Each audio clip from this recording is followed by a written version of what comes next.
আসসালামু আলাইকুম। গত কয়েকদিন আগে পশ্চিমবাংলার একজন পশ্চিমবাংলা না ত্রিপুরা, এই যে কোনো এক জায়গা পশ্চিমবাংলাতে, এখন পশ্চিমবাংলাতে উনি কংগ্রেসের সেক্রেটারি সম্ভবত মহিলা, সে একটা সাক্ষাৎকার দিয়েছে। তার সাক্ষাৎকার পুরো নরেন্দ্র মোদীর বিপক্ষে গেছে। সে বলেছেন নরেন্দ্র মোদী একটা মূর্খ, অশিক্ষিত মূর্খ, দেশ চালার মতো তাদের ক্ষমতা নাই। বলছে তারা সবসময় ব্রিটিশদের তাবেদারি করতো, ব্রিটিশদের পা লেহন করতো। এই নরেন্দ্র মোদীদের কথা বলতে, তাদের বংশোদ্ভূতদের কথা বলছে। তো তাদের দেশকে কিভাবে চালাতে হয় তারা জানে না, সেই সাংসদ বলছে। বলে মূর্খ, একটা মূর্খ দেশকে কিভাবে দেশকে আসতে সর্বশেষের কিনারে নিয়ে আসছেন মোদী। বাংলাদেশের সাথে সম্পর্ক খারাপ করে ভারত অর্থনৈতিকভাবে ক্ষতিগ্রস্ত হয়েছে। আমেরিকা 500% স্যাংশন দিয়েছে, কর বসিয়েছে আমেরিকার। ভারতের পণ্য আমেরিকাতে গেলে 500% কর দিতে হবে। এগুলোতে মোটামুটি ভারতের অর্থনীতি অবস্থা করুণ অবস্থা শুরু হয়ে গেছে।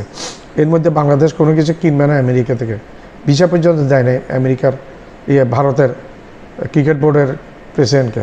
সে হচ্ছে সন্ত্রাসী অমিত শাহ ছেলে জয় শাহ, তাকে বাংলাদেশে ভিসা দেয় না। একেবারে একটা দারুণ কাজ করেছে তাকে ভিসা না দিয়ে। এই দেশটাকে ভারত সবসময় মনে করতো যে এটা একটা অঙ্গরাজ্য।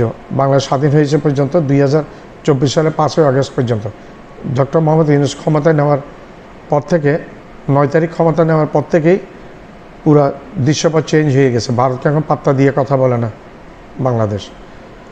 তো যেভাবে ভারত ক্রিকেট আইসিসিকে যেভাবে সে করেছে, এটাতে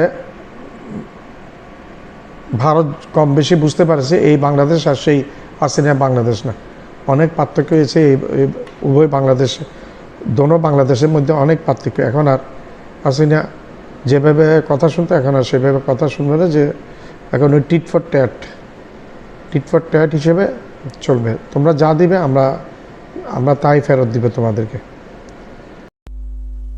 দেখুন, যিনি মসনদে বসে আছেন প্রধানমন্ত্রী, পড়াশোনা শেখেননি।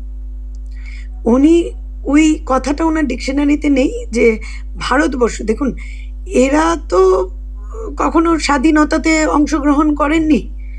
এরা কি করেছে? তাবেদারি করেছে, ব্রিটিশদের দালালি করেছে। তারা তাদের মুচলেকার ইতিহাস আমরা জানি। তারা কখনো এটা মেনে নিতে পারেনি যে ভারতবর্ষ, যেটাকে আমরা বলি যে মজহব নেই শিখাতা আপস মে বেনা, ছেড়ে দিন। বাঙালি হিসেবে বলছে নানা ভাষা নানা মত নানা পরিধান, বিবিধের মাঝে দেখো মিলন মহান। এই কথাগুলো ওনার ডিকশনারিতে নেই। উনি ভাবছেন মোদি, আমরা ব্যবসায়ী। ওই চাণক্য বলে গেছিল তো যে যেই দেশের রাজা ব্যবসায়ী হয় প্রজাদের দুঃখের অন্ত থাকে না। ওনারই চাণক্য, যেহেতু হিন্দু আমি তাই হিন্দু উপমা দিয়ে বলছি। তো ঘটনা হলো, মোদিজি আমি জানি না কি বোঝাতে চাইছে, চাইনা আমাদের সীমান্ত দখল করে নিচ্ছে। তো আমরা বুঝতে পারছি না অরুণাচল ভারতে আছে না চীনে চলে গেছে, তখন কিছু বলছে না। কিন্তু চীনা মুখ দেখলে তার উপরে আক্রমণ করে দাও। উনি কখনো দাড়ি বাড়িয়ে নিজেকে রামকৃষ্ণ প্রমাণ করতে চাইছেন, কখনো উনি প্রমাণ করতে চাইছেন আমি কবিগুরু। হ্যাঁ, তো দেখুন, উনি যদি মনে করেন যে চেহারা দিয়ে, পরিধান দিয়ে আমি মানুষকে যাচাই করে নেব যে এই বেটা লুঙ্গি পরছে তার মানে মুসলিম, কারণ আমাদের বাড়িতেও আমরা দেখি যে বাবা দাদু তারা সবাই লুঙ্গিই পরে। কেউ এরকম চাইনিজ চেহারা, যারা নর্থ ইস্টের মানুষ, যারা তারা চাইনিজ বা যারা আজকে ওখানে গিয়ে বাংলা কথা বলছে মানে বাংলাদেশি। তো মানে আমি একটা জিনিস বুঝতে পারছি না, সব জায়গায় ডাবল ইঞ্জিন সরকার চলছে। ত্রিপুরাতে একজন চাকমা বাচ্চা ছিল, 17 বছর বয়স। আমি এই কথাটা এখানে বলছি, আমি ত্রিপুরায় আমার জন্ম, আমি বাংলায় থাকি, আমার সবকিছু ওয়েস্ট বেঙ্গলে হলেও তো আজকে ত্রিপুরাতে আমরা দেখেছি আদিবাসীরা এরকমই, মানে এদের নর্থ ইস্টার্নদের চেহারাটাই তাই।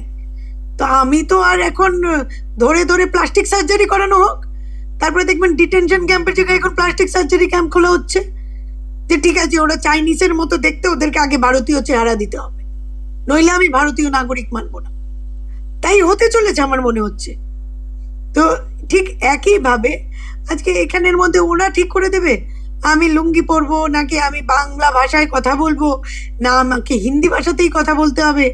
তো এখন তো আমি তাহলে কোথাও ভোজপুরে, ওখানটায় যদি আমি কাজ করতে চাই আমার ভোজপুরি শিখতে হবে, কোথাও কাজ করতে গেলে আমার তেলুগু শিখতে হবে। তো দেখুন, এই যে একটা অরাজকতা বলছেন আপনি, সেটা এই বিজেপি আরএসএস এর কাছে আর কোনো মুদ্রা নেই। এরা তো কেউই চোখে দেখতে পায় না।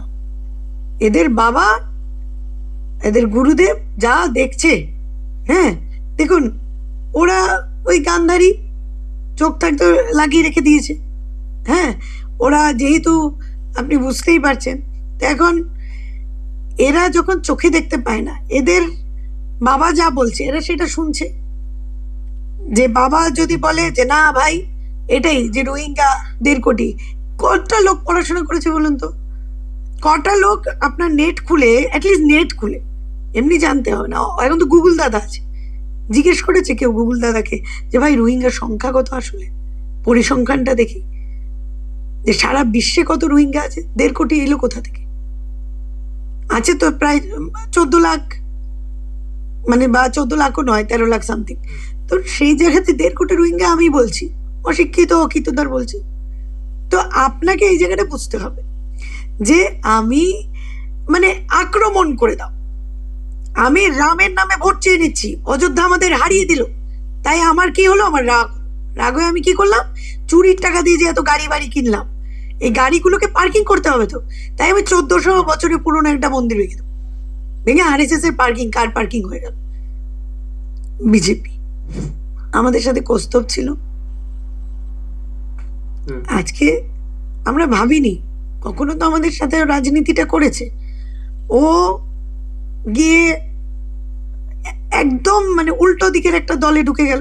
আমার চ্যানেলটা লাইক করবেন, শেয়ার করবেন, সাবস্ক্রাইব করবেন, বেল আইকনটা প্রেস করবেন, সাবস্ক্রাইব করতে ভুলবেন না। আবার বলছি, আমার চ্যানেলটা লাইক করবেন, শেয়ার করবেন, সাবস্ক্রাইব করবেন, বেল আইকনটা প্রেস করবেন, সাবস্ক্রাইব করবেন, সাবস্ক্রাইব করবেন, সাবস্ক্রাইব করবেন, সাবস্ক্রাইব করতে ভুলবেন না।